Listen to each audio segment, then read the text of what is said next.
Hello everybody, it's your friendly neighborhood INFP, and if you're wondering what's happening with the other videos, don't worry, they're still being worked on, but Valentine's is approaching very quickly, and if you're like me and stuck with absolutely no one to spend it with aside from friends and family, and mostly family, and you're stuck watching these videos, well, fantasizing about, what kind of relationship you'd like to see yourself in, welcome to these videos where I, as the INFP, your host, your guide, will be shipping INFP with pretty much everybody, at least for this year. Starting with INFP and ISFJ. This is the type of couple where you would be looking at them and going, "Aw, that is so sweet." And then while you're still looking at them, realizing how sweet it is, you realize that you may in fact be getting diabetes from watching them so much together, being so sweet. These guys are very likely the type to have probably been childhood friends. They may have even not been childhood friends, but they started off as friends, and then somewhere down the line, the relationship developed into, something more, shall we say, the relationship that they are in, a tried and true relationship. If they started out as friends, as, my mind is seeing it go, you're going to get an even sweeter side to things or an even more sassy side to things, depending on which path they split off to.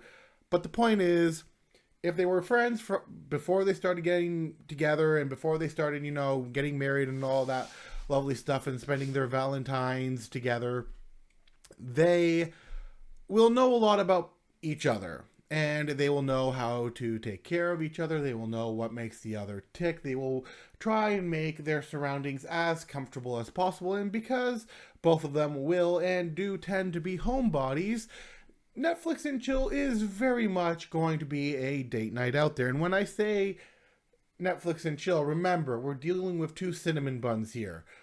Two very sweet, precious cinnamon rolls, cinnamon buns, whatever you want to call it. The chill part is just that. Chill. It's not... You know what it's not. With that being said, these guys are very likely that cute little old couple you'll see down the street who have been in love for 60 plus years, and every time you walk by them, you're like, "Oh, that's so sweet." And then you have to go and check your blood sugar levels because you've just been hit with an overdose of it. Once again, these guys are typically not going to be huge into PDA. Sure, they might endeavor to do some stuff outside, like a sweet little picnic amongst, a nice orchid or willow tree or brook or whatever nice scenery that they know that the other enjoy will be.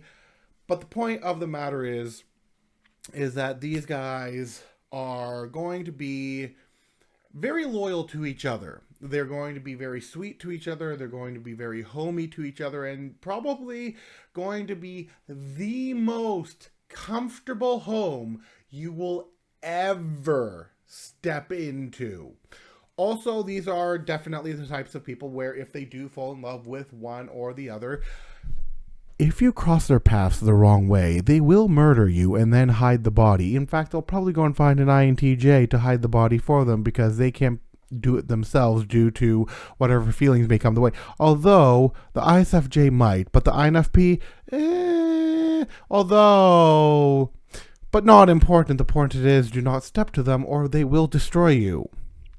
With that being said, these guys are also the types to typically live and let live. They don't generally want to be out in the forefront. They don't generally want to take the leading role. They are perfectly fine following after one or the other. Now, in the following after one or other bit that I was just about to say and kind of mumbled, there is a key factor to notice is that one is likely going to try and follow after the other, and the other is going to try and follow after the one. So there's going to be an interesting dynamic there of, okay, who's going to be taking charge and what is expected of them. And if it's like, if the ISFJ is a guy, they're going to expect, the ISFJ is first of all going to expect it of himself to take the leading role. And if the ISFJ is the female, she will probably expect the INFP male to take the leading role, and if it's anything else in between, Mortal Kombat. with that being said, moving on to if they are not childhood friends and if they somehow ended up dating each other through some means, you have to understand that this is also a relationship that is a very slow burn. These two types, from my understanding and from my own experience, do not open up as fast as an INFP with another type would open up. It's a slow burn. It's a slow, passionate, growing, consuming burn that at the peak of it all lights up into this massive bonfire that nobody will ever see because it'll probably be somewhere in the forest in the middle of nowhere where nobody can see them. Basically, you know the song Lovers in the Long Grass by Enya?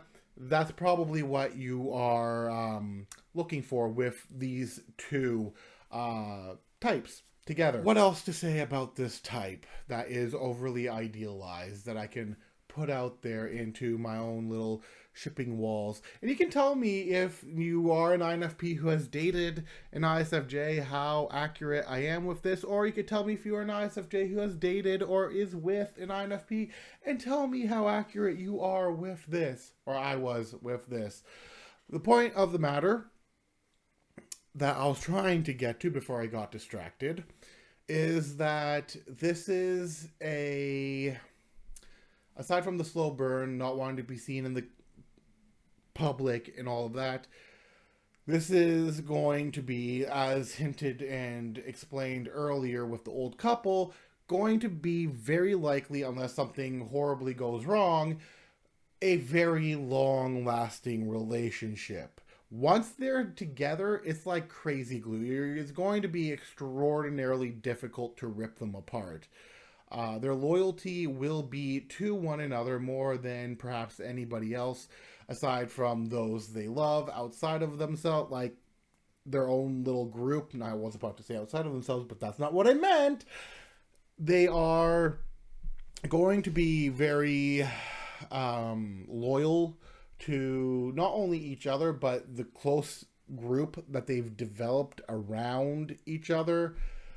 And with that comes a certain duty or something that they might consider as a responsibility.